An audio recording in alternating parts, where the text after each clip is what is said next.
Hey everyone, welcome back. We talk a lot about the importance of those early social skills for kids, right? Absolutely. Those foundational years are so critical. And today, we're doing a deep dive on this awesome excerpt, 5 tips for developing your child's social skills. But we're not just gonna, skim the surface. Right. We're going deeper. Totally. We're gonna break down why these tips work, what makes them so effective. I love that because honestly, these tips are like cheat codes backed by some really cool psychology. Oh, tell me more about that. Okay, so tip number one is all about modeling good social behavior. Yeah, like kids learn by watching us. Right. Exactly. But it's even more than that.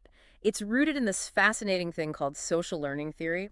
Basically, imagine your child's brain as this incredible recording device, Always switched on. constantly absorbing how WE interact.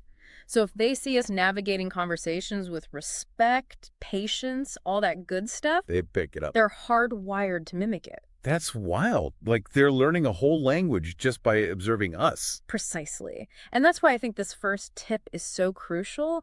It lays the groundwork for everything else. Okay, that makes tip number 2, role-playing, even more interesting. Oh, The excerpt talks about practicing greetings or sharing. yeah.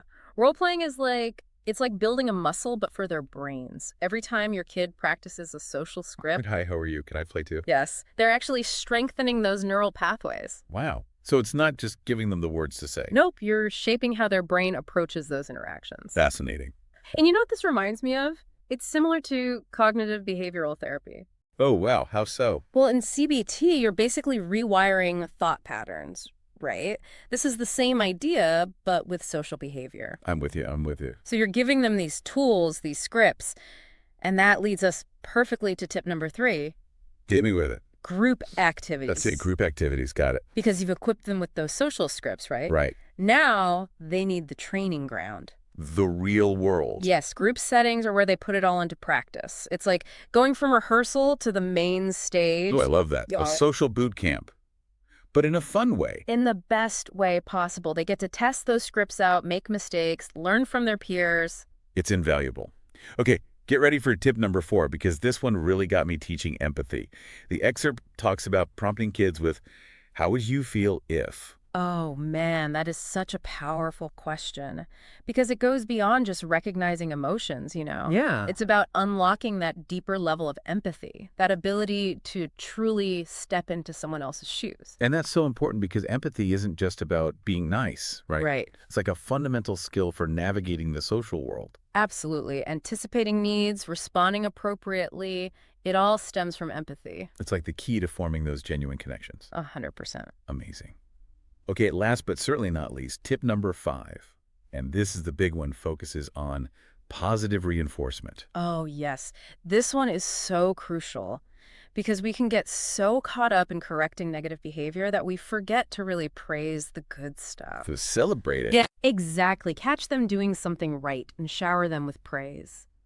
I loved how you shared with your friend. You were so patient waiting your turn. It's about making them feel seen and appreciated for those positive efforts. Yes.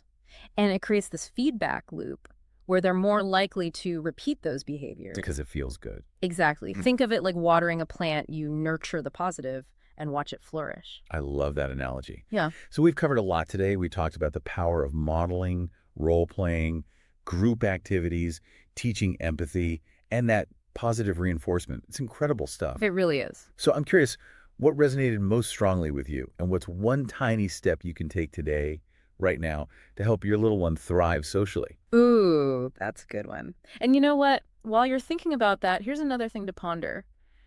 How might WE benefit from revisiting these fundamentals in our own WN lives? Ooh, that is a good question. Food for thought. I think that's a perfect note to end on.